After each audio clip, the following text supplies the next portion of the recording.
ಎಲ್ಲರಿಗೂ ನಮಸ್ಕಾರ. ನನ್ನ ಹೆಸರು ಸಿದ್ದೇಶ್ ಹುಲ್ಬಾಳಿ ಅಂತ, ಎಕನಾಮಿಕ್ಸ್ ಡಿಪಾರ್ಟ್ಮೆಂಟ್. ಪ್ರಥಮವಾಗಿ ನನ್ನ ಈ ಚಾನಲನ್ನು ನೋಡ್ತಕ್ಕಂಥವ್ರು ಅಥವಾ ವಿಡಿಯೋ ನೋಡ್ತಕ್ಕಂಥವ್ರು ಸಬ್ಸ್ಕ್ರೈಬ್ ಮಾಡಿ, ಶೇರ್ ಮಾಡಿ ಮತ್ತು ಲೈಕ್ ಮಾಡಿ ಅಂತ ಕೇಳ್ಕೊಳ್ತಾ, ಇಂದಿನ ಅರ್ಥಶಾಸ್ತ್ರ ವಿಷಯದಲ್ಲಿ ಬರ್ತಕ್ಕಂಥ BA ಫೈನಲ್ ಇಯರ್ ಭಾರತೀಯ ಬ್ಯಾಂಕೋದ್ಯಮ ಮತ್ತು ಹಣಕಾಸು ಅಥವಾ Indian banking and finance March ಮತ್ತು ಏಪ್ರಿಲ್ನಲ್ಲಿ ನಡೆತಕ್ಕಂಥ 2024ರ ಒಂದು ಪ್ರಶ್ನೆ ಪತ್ರಿಕೆಯಲ್ಲಿ ಬಂದಂಥ ಒಂದು ಲೆಕ್ಕವನ್ನು ಇಲ್ಲಿ ನಾನು ಆಗಲೇ ಬಿಡಿಸಿದ್ದೀನಿ. ಅದು ಈ ಮುಂದಿನಂತಿದೆ. ಇಲ್ಲಿ 11ನೇ ಪ್ರಶ್ನೆ, ಮಾರ್ಚ್ ಮತ್ತು ಏಪ್ರಿಲ್ 2024ರಲ್ಲಿ ನಡೆದಿರತಕ್ಕಂಥ ಆ ಪ್ರಶ್ನೆ ಪತ್ರಿಕೆಯಲ್ಲಿ ಬರತಕ್ಕಂಥ ಒಂದು 11ನೇ ಪ್ರಶ್ನೆ. 11ನೇ ಪ್ರಶ್ನೆಯಲ್ಲಿರ್ತಕ್ಕಂಥದ್ದು SBI, PNB, ಅದೇ ರೀತಿ BOB ಮತ್ತು UBI ಎಂಬ 4 ಬ್ಯಾಂಕ್ಗಳು ಕಾರ್ಯನಿರ್ವಹಿಸುತ್ತವೆ. ಅದರಲ್ಲಿ ABCD ಎಂಬ 4 ಗ್ರಾಹಕರಿದ್ದಾರೆ. A ಎಂಬುದು SBIನಲ್ಲಿ 10,000 ಠೇವಣಿ ಇಟ್ಟಿದ್ದಾನೆ. RBI 10ರಷ್ಟು CRR ನಿಗದಿಪಡಿಸಿದೆ ಮತ್ತು ಪತ್ತು ನಿರ್ಮಾಣ ಕ್ರಿಯೆಯನ್ನು ವಿವರಿಸಿ ಅಂತ ಹೇಳ್ತಾರೆ. ಅಂದರೆ ಪತ್ತು ನಿರ್ಮಾಣ ಯಾವ ರೀತಿ ಕ್ರಿಯೆಯಲ್ಲಿ ನಿರ್ಮಾಣ ಆಗ್ತಿತ್ತು ಅನ್ನೋದನ್ನು ನಾವಿಲ್ಲಿ ವಿವರಿಸಲಾಗೈತಿ. ಇಲ್ಲಿ ಪ್ರಥಮವಾಗಿ ಬರ್ತಕ್ಕಂಥದ್ದು ಬ್ಯಾಂಕೋದ್ಯಮ ವ್ಯವಸ್ಥೆಯಲ್ಲಿ ಪತ್ತು ನಿರ್ಮಾಣವಾಗಲು ತಿಳಿದುಕೊಳ್ಬೇಕಾದಂಥ ಒಂದಿಷ್ಟು 3 ಸಂಗತಿಗಳನ್ನೆಲ್ಲಿ ನಾನಾಗಲೇ ಹೇಳಿದ್ದೇನೆ. ಈಗ ಸಹಸ್ರಾರು ಬ್ಯಾಂಕ್ಗಳು ಅಸ್ತಿತ್ವದಲ್ಲಿವೆ. ಈ ಬ್ಯಾಂಕುಗಳನ್ನು ನಾವೇನಂತ ಕರಿತೀವಿ? ABCD ಇತ್ಯಾದಿ ಹೆಸರುಗಳಿಂದ ಕರಿಬಹುದು. ಬ್ಯಾಂಕುಗಳು ತಮ್ಮದೇ ಆದ ಬೇರೆ ಬೇರೆ ಠೇವಣಿದಾರರನ್ನು ಕೂಡ ಅಲ್ಲಿ ಪಡೆದಿರ್ತದ ಅಂತ ಹೇಳ್ಬೋದು. ಇನ್ನು ಅದರಲ್ಲಿ ಎರಡನೇದು ಬರ್ತಕ್ಕಂಥದ್ದು, ಪ್ರತಿಯೊಂದು ಬ್ಯಾಂಕ್ ತನ್ನ ಮೂಲ ಠೇವಣಿ 10% ನಿಧಿಯನ್ನು ಇರಿಸಿಕೊಂಡಿರ್ತದ ಅಂತ ಹೇಳ್ತಾರೆ. ಈಗಾಗಲೇ ಅವರು ಪ್ರಥಮವಾಗಿ ಇಲ್ಲಿ ಕೊಟ್ಟಿದ್ದಾರೆ ಮೇಲೆ 10%ನಷ್ಟು ಅಂತ ಹೇಳಿ ಇಲ್ಲಿ ಇರಿಸಿಕೊಳ್ಳಲಾಗ್ತದೆ.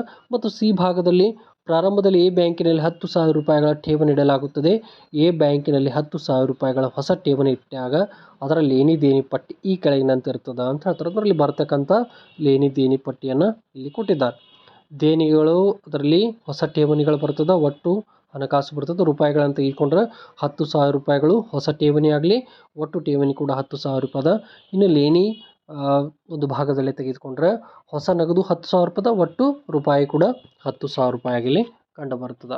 ಇನ್ನು ಇದನ್ನು ನಾವಿಲ್ಲಿ ತಿಳಿದುಕೊಳ್ಬೇಕಾದ್ರೆ ಈ ಹಣವನ್ನು ಬ್ಯಾಂಕಿನಲ್ಲಿ ಠೇವಣಿಯಾಗಿರುತ್ತದೆ. ಏಕೆಂದರೆ ಠೇವಣಿ ಮೊತ್ತವನ್ನು ಬಳಸಿಕೊಂಡು ಸಾಲವನ್ನು ನೀಡುವ ಮೂಲಕ ಬಡ್ಡಿ ರೂಪದಲ್ಲಿ ಆದಾಯವನ್ನು ಗಳಿಸಬಹುದಾಗಿರ್ತದ ಅಂತ ಹೇಳ್ತಾರೆ. ಅಂದರೆ ಯಾವುದೇ ಒಂದು ಬ್ಯಾಂಕ್ ಕೂಡ ಏನು ಮಾಡ್ತದೆ ರೀ, ತನ್ನ ಬಳಿ 10,000 ರೂಪಾಯಿಗಳಾಗಲಿ ಅಥವಾ 10,000 ಆಗಲಿ ಅಲ್ಲಿರ್ತಕ್ಕಂಥ ಠೇವಣಿ ಹಣವನ್ನು ಬಳಸಿಕೊಂಡು ಏನು ಮಾಡ್ತದೆ, ಬಡ್ಡಿ ರೂಪದಲ್ಲಿ ಆದಾಯವನ್ನು ಗಳಿಸುವುದು ಸರ್ವೇ ಸಾಮಾನ್ಯ. ಇಲ್ಲಿ ಕೂಡ ಕೊಟ್ಟಾರೆ.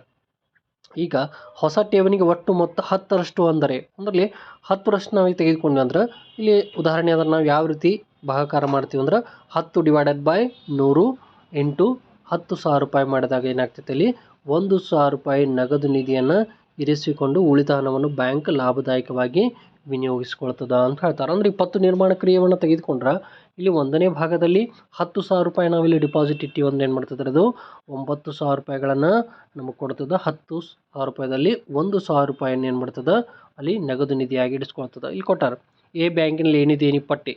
ಇಲ್ಲಿ ದೇಣಿಗಳಲ್ಲಿ ತೆಗೆದುಕೊಳ್ಬೇಕಾದ್ರೆ ಠೇವಣಿ ಮತ್ತು ಒಟ್ಟು ಹಣದ ರೂಪಾಯಿಗಳನ್ನು ತೆಗೆದುಕೊಂಡು 10,000 ರೂಪಾಯಿ ಒಟ್ಟು 10,000 ರೂಪಾಯಿಗೆ ಬರ್ತದೆ. ಇನ್ನು ಲೇನಿಗಳನ್ನು ತೆಗೆದುಕೊಂಡ್ರೆ ನಗದು Xಗೆ ಸಾಲ ನೀಡಿದಾಗ ಅಂದರೆ X ವ್ಯಕ್ತಿಗಳಿಗೆ ಸಾಲ ನೀಡಿದಾಗ ಎಷ್ಟಾಗ್ತದೆ, 10,000 ಪ್ಲಸ್ ಅದು 9,000 ಅಂದರೆ 9,000 ಅದರಲ್ಲಿ ಬರ್ತಕ್ಕಂಥದ್ದು ಒಟ್ಟು ಮೊತ್ತ ಎಷ್ಟದ ರೀ, 10,000 ಹೌದಾ. ಅಲ್ಲಿ 9,000 ಪ್ಲಸ್ 1,000 ಕೂಡಿಸಿದಾಗ ಎಷ್ಟಾಗ್ತೈತಿ, 10,000 ರೂಪಾಯಿ ಕಂಡು ಬರ್ತದೆ. ಇನ್ನು 9,000 ರೂಪಾಯಿಗಳ ಸಾಲದ ಹಣವನ್ನು X ಅನ್ನು ಸಾಲಿಗನಾದ Y ಮರುಪಾವತಿ ಮಾಡುತ್ತಾನೆ. ಈಗ ಹಣವನ್ನು B ಬ್ಯಾಂಕಿನ ಠೇವಣಿ ಇಡುತ್ತಾನೆ ಎಂದು ತಿಳಿದುಕೊಳ್ಳೋಣ. ಈಗ B ವ್ಯಕ್ತಿ ಏನು ಮಾಡ್ತಾನೆ, ಆ 9,000 ರೂಪಾಯಿಗಳನ್ನು ತೆಗೆದುಕೊಂಡು B ಬ್ಯಾಂಕಿನೊಳಗೆ ಠೇವಣಿ ರೂಪದಲ್ಲಿ ಇಡ್ತಾನೆ. ಇಲ್ಲಿ ಕೊಟ್ಟಾರೆ B ಬ್ಯಾಂಕಿನ ಲೇನಿ ದೇನಿ ಪಟ್ಟಿ. ಇಲ್ಲಿ ದೇಣಿಗಳು ಹೊಸ ಠೇವಣಿಗಳು ಒಟ್ಟು ರೂಪಾಯಿ. ಇಲ್ಲಿ ಎಷ್ಟದ ರೀ, 9,000 ರೂಪಾಯಿಗಳು ಹೊಸ ಠೇವಣಿದ, ಒಟ್ಟು ಹಣಕಾಸು ಕೂಡ 9,000, ಹೊಸ ನಗದು ಕೂಡ 9,000, ಒಟ್ಟು ಹಣಕಾಸು ಕೂಡ 9,000 ರೂಪಾಯಿ ಕಂಡು ಬರ್ತದೆ. ಇನ್ನು B ಬ್ಯಾಂಕಿನಲ್ಲಿ ತನ್ನಲ್ಲಿರುವ ಹೊಸ ಠೇವಣಿ 10% ಅಂದರೆ ಇಲ್ಲಿ 10/100 ಇಂಟು 9,000 ರೂಪಾಯಿ ಮಾಡಿದಾಗ 900 ರೂಪಾಯಿಗಳಷ್ಟು ನಗದು ನಿಧಿಯಾಗಿ ಇರಿಸ್ಕೊಳ್ತಾನೆ.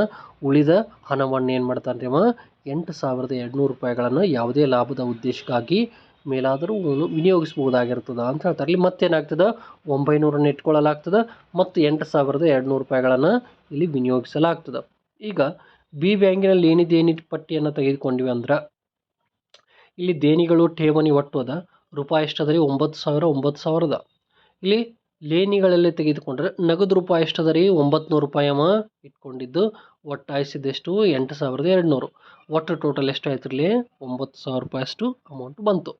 ನಂತರ ಹುಂಡಿಗಳನ್ನು ಮಾರಿ ಅದರಲ್ಲಿ 8,200 ರೂಪಾಯಿಗಳನ್ನು ಬಿ ಬ್ಯಾಂಕಿನಿಂದ ಪಡೆದ ವ್ಯಕ್ತಿ ತನಗೆ ಸಾಲ ನೀಡಿದ ಜಡ್ ಮರುಪಾವತಿ ಮಾಡುತ್ತಾನೆಂದು ಕಲ್ಪಿಸಿಕೊಳ್ಳೋಣ. ಈಗೇನು ಮಾಡ್ತಾನೆ ರೀ ಆ ವ್ಯಕ್ತಿ ಜಡ್ ವ್ಯಕ್ತಿಗೆ ಹಣಕಾಸನ್ನು ಕೊಡ್ತಾನೆ.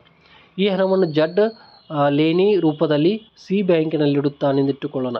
ಜಡ್ನಿಂದ ಸ್ವೀಕರಿಸಿದ ನಂತರ ಸಿ ಬ್ಯಾಂಕಿನ ಲೇನಿ ದೇನಿ ಪಟ್ಟಿ ಕೆಳಗಿನಿರ್ತದೆ. ಮತ್ತವೇನು ಮಾಡ್ತಾರೆ, ನೆಕ್ಸ್ಟ್ ಸಿ ಬ್ಯಾಂಕಿನೊಳಗೆ ಹಣಕಾಸನ್ನು ಇಡ್ತಾನೆ. ಎಷ್ಟು ಬರ್ತದೆ, ಅದು ಟೋಟಲಿ ಬರ್ತಕ್ಕಂಥದ್ದು 8,200 ರೂಪಾಯಿ. ಹೊಸ ಠೇವಣಿ ಆಗಲಿ ಹೊಸ ನಗದಾಗಲಿ ಅದು ಬರ್ತದೆ. ಇನ್ನು ಬ್ಯಾಂಕ್ ತನ್ನ ಬಳಿ ಇರುವ ಹೊಸ ಠೇವಣಿ 10% ಅಂದರೆ 820 ರೂಪಾಯಿಗಳನ್ನು ನಗದು ನಿಗದಿಯಾಗಿರಿಸಿಕೊಂಡು ಉಳಿದ ಮೊತ್ತವನ್ನು ವಿನಿಯೋಗಿಸುತ್ತಾನೆಂದು ಹೆಚ್ಚುವರಿ ಹಣ ಇಲ್ಲಿ ಏನಾಗ್ತದೆ ರೀ 7,380 ರೂಪಾಯಿಗಳನ್ನು ಸರ್ಕಾರದ ಸಾಲ ಪತ್ರಗಳನ್ನು ಕೊಳ್ಳುವಿಕೆ ವಿನಿಯೋಗಿಸುತ್ತಾನೆಂದು ಭಾವಿಸೋಣ. ಇಲ್ಲಿ ಕೂಡ ಏನು ಮಾಡ್ತಾನವ 8,200 ರೂಪಾಯಿಗಳನ್ನು ಇಟ್ಕೊಳ್ತಾನೆ. ಅದ್ರಾಗ 10% ಅಂದರೆ ಎಷ್ಟು ಮಂತ್ರಿ 820 ರೂಪಾಯಿ ಅಷ್ಟು ಇಟ್ಕೊಂಡು ಉಳಿದ ಹಣವನ್ನು 7,380 ರೂಪಾಯಿಯನ್ನು ಮತ್ತಲ್ಲಿ ವಿನಿಯೋಗಿಸ್ತಾನೆ. ನಂತರ ಲಾಸ್ಟ್ ಒಂದು ಬರ್ತಕ್ಕಂಥದ್ದು ಸಿ ಬ್ಯಾಂಕಿನ ಲೇನಿ ದೇನಿ ಪಟ್ಟಿ. ಇಲ್ಲಿ ಎಷ್ಟದ ರೀ 8,200 ರೂಪಾಯಿದ ಠೇವಣಿ ಒಟ್ಟು ಲೇನಿ ಒಳಗೆ ತೆಗೆದುಕೊಂಡ್ರೆ ನಗದು ರೂಪಾಯಿ ಎಷ್ಟದ ರೀ 820, ಹೂಡಿಕೆ 7,380, ಟೋಟಲ್ ಎರಡು ಕೂಡಿಸಿದಾಗ ಬರ್ತಕ್ಕಂಥದ್ದೇ 8,200 ರೂಪಾಯಿ. ಇನ್ನು ಸಿ ಬ್ಯಾಂಕಿನ ಸಾಲ ಪತ್ರಗಳನ್ನು ಮಾರಿದವನು 7,380 ರೂಪಾಯಿಗಳನ್ನು ಡಿ ಬ್ಯಾಂಕಿನಲ್ಲಿ ಠೇವಣಿ ಇಡುತ್ತಾನೆಂದು ಇಟ್ಟುಕೊಳ್ಳೋಣ. ಈಗ ಡಿ ಬ್ಯಾಂಕಿನ ಹೊಸ ಠೇವಣಿ 10% ನಿಧಿ ಏರಿಸಿಕೊಂಡು ಹೆಚ್ಚುವರಿ ಮೊತ್ತವನ್ನು ಲಾಭದಾಯಕವಾಗಿ ವಿನಿಯೋಗಿಸುತ್ತಾನೆ. ಈ ಕಾರ್ಯವು ಕೂಡ ಏನಾಗ್ತದೆ 10,000 ರೂಪಾಯಿಗಳ ಮೂಲ ಠೇವಣಿ ಮುಗಿಯುವವರೆಗೂ ಕೂಡ ಏನಾಗ್ತದೆ ಮುಂದುವರಿತದ ಅಂತ ಹೇಳ್ಬೋದು. ಅಂದರೆ ಈ ರೀತಿಯಾಗಿ ಏನಾಗ್ತದೆ ABCD ಬ್ಯಾಂಕುಗಳಲ್ಲಿ ಏನು ಮಾಡ್ತಾನೆ ಆ 10% ಹಣವನ್ನು ಇಲ್ಲಿ ಏನು ಮಾಡ್ತಾನೆ ಪರ್ಸೆಂಟೇಜ್ ತೆಗೆಯೋದ್ರ ಮೂಲಕ ಹಣವನ್ನು ಇಡ್ತಾ ಹೋಗ್ತಾನ ಅಂತ ಹೇಳ್ಬೋದು. ಅದೇ ರೀತಿ ಸಾಲದ ನಿರ್ಮಾಣ ಕೂಡ ಈ ರೀತಿಯಾಗಿ ಕಂಡು ಬರ್ತದೆ ಅಂತ ಹೇಳ್ಬೋದು. ಈ ರೀತಿಯಾಗಿ ಬರ್ತಕ್ಕಂಥದ್ದು ಇಲ್ಲಿ ಒಂದು ಲೆಕ್ಕ. ಈ ಲೆಕ್ಕವನ್ನು ಸಂಕ್ಷಿಪ್ತವಾಗಿ ನಾನು ವಿವರಿಸಿದ್ದೀನಿ. ಈ ಮಾಹಿತಿ ನಿಮಗೆ ಇಷ್ಟವಾಗಿದ್ದರೆ ಲೈಕ್ ಮಾಡಿರಿ, ಶೇರ್ ಮಾಡಿರಿ ಮತ್ತು ಸಬ್ಸ್ಕ್ರೈಬ್ ಮಾಡಿರಿ ಅಂತ ಕೇಳ್ಕೊಳ್ತಾ ಇಂದಿನ ವಿಷಯವನ್ನು ಇಲ್ಲಿಗೆ ಮುಕ್ತಾಯಗೊಳಿಸ್ತಾ ಇದ್ದೀನಿ. ಎಲ್ಲರಿಗೂ ಧನ್ಯವಾದ.